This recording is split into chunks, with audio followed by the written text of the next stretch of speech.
Hello, children. You have studied in the previous chapter that in a democracy, the rulers are not free to do what they like. There are certain basic rules which every citizen, leader, state, in fact, the whole nation have to follow. All such rules together are called constitution. As the supreme law of the country, the constitution determines the rights of citizens, the powers of the government, and how the government should function.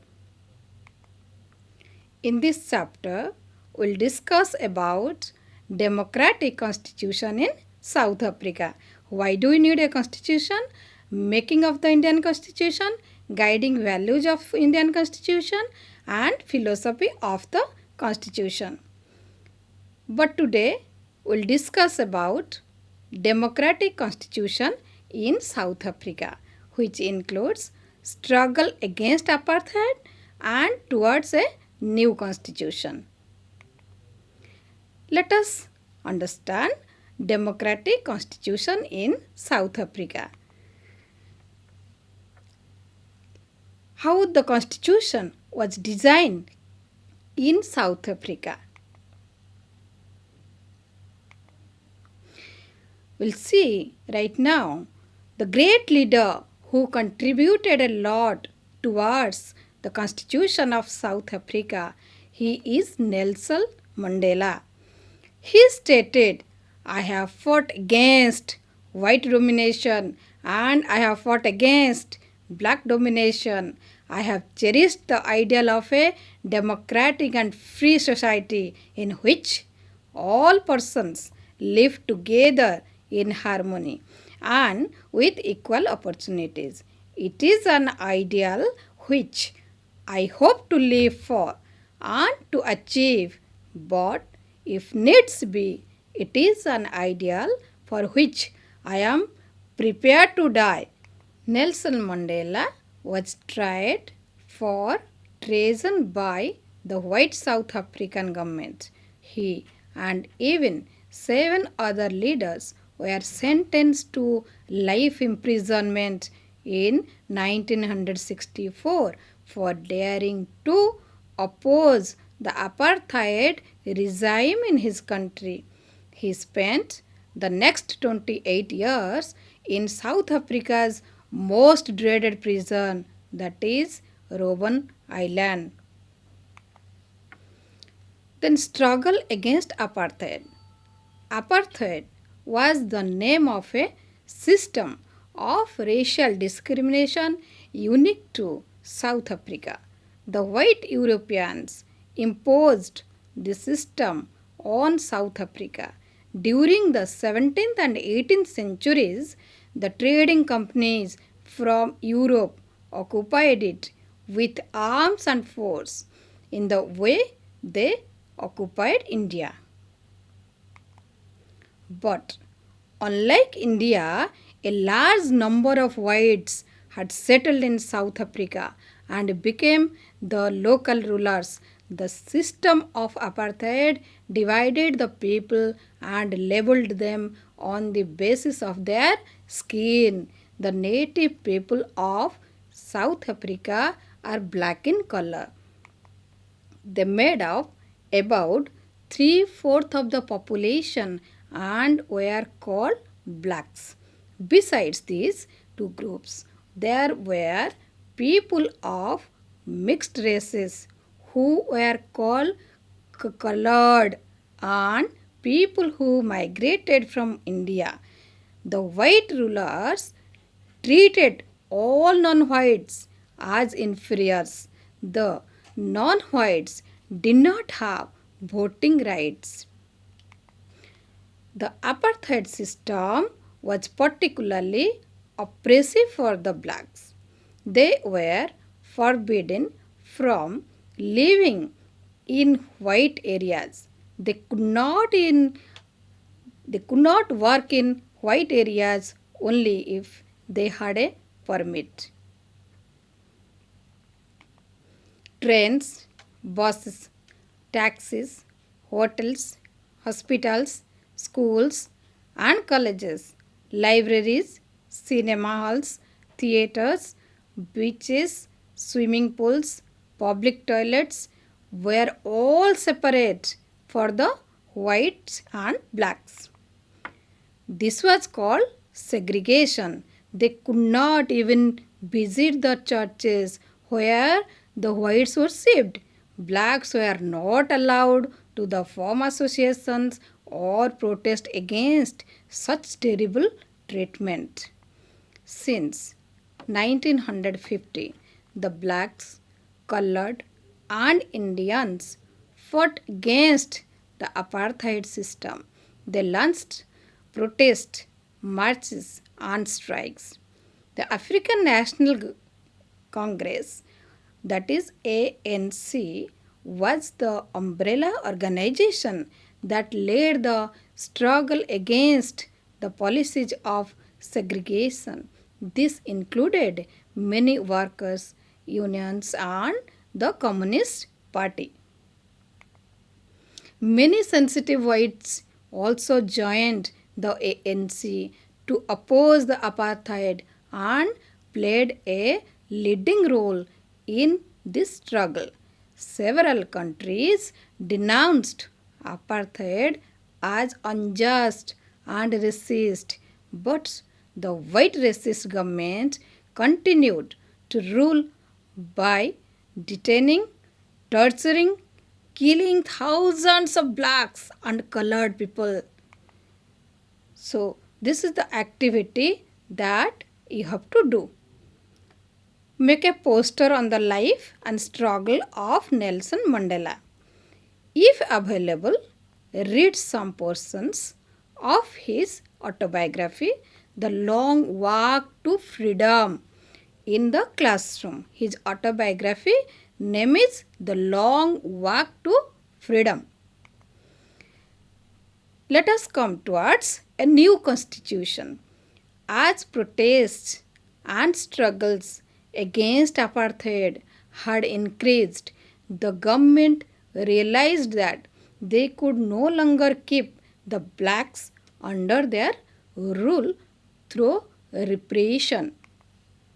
The white regime changed its policies.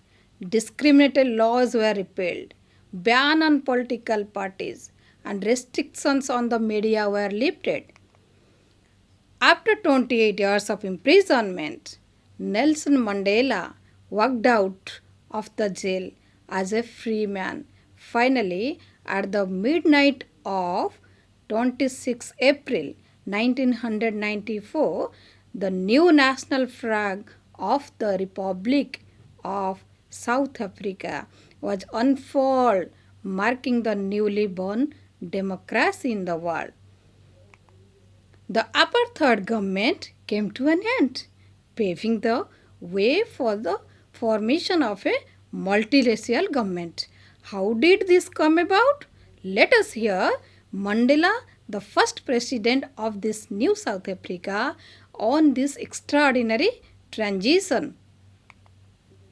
He stated, historical enemies succeeded in negotiating a peaceful transition from apartheid to democracy exactly because we were prepared to accept the inherent capacity for goodness in the other. My wish is that South Africans never give up on the belief in goodness, that they cherish that. Faith in human beings is the cornerstone of our democracy. After the emergence of the new democratic South Africa, black leaders appealed to fellow blacks to forgive the whites for the atrocities they had committed while in power. They said, let us build a new South Africa based on equality of all races and men, women, on democratic values, social justice, and human rights. The party that ruled through oppression and brutal killings and the party that led the freedom struggle sat together to draw up a common constitution. After 2 years of discussion and debate, they came out with one of the finest constitutions the world has ever had. This constitution gave to its citizens the most extensive rights available in any country. Together, they decided that in the search for a solution to the problems, nobody should be excluded, no one should be treated as a demon. They agreed that everybody should become the part of the solution. Whatever they might have done or represented in the past, the preamble to the South African constitutions sums up the spirit. The South African constitution inspires democrats all over the world, a state denounced by the entire world till 1994 as the most undemocratic one is now seen as a model of democracy. What made this change possible was the determination of the people of South Africa to work together to transform bitter experiences into the binding glue of a rainbow nation. Speaking on the South African Constitution, Mandela said, "The Constitution of South Africa speaks of both the past and the future. On the other hand, it is a solemn pact in which we South Africans declare to one another that we shall never permit a repetition of our racist, brutal, and repressive past. But it is more than that. It is also a charter for the transformation of our country into one which is truly shared by all its people, a country which, in the fullest sense, belongs to all of us, black and white, men and women." So, this image, look at this image. This image captures the spirit of South Africa today. South Africans call themselves a rainbow nation. Here I am putting some questions in order to check your progress. Does the story of South African struggle for freedom remind us of the Indian national movement? Yes, the story of South African struggle for freedom reminds us of the Indian national movement. Another question. Make a list of similarities and dissimilarities between the two on the following points. What are those points? Number 1, nature of colonialism. Number 2, relationship between different communities. Number 3, leadership of Gandhi or Mandela. Number 4, party that led the struggle, that is South African National Congress and Indian National Congress. Then fifth one, method of struggle. Come to the nature of colonialism. What are the similarities and dissimilarities? Under similarities, we can see here that during the 17th and 18th centuries, the trading companies from Europe occupied South Africa forcibly in the same way that they occupied India. Then come to dissimilarities. Unlike India, a large number of whites had settled in South Africa and become the local rulers. Then come to relationship between different communities. The similarities are the white rulers treated all non-whites as inferiors, uncivilized people in both the countries.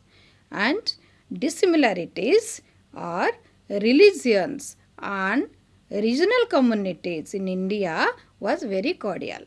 They all believe themselves to be Indians.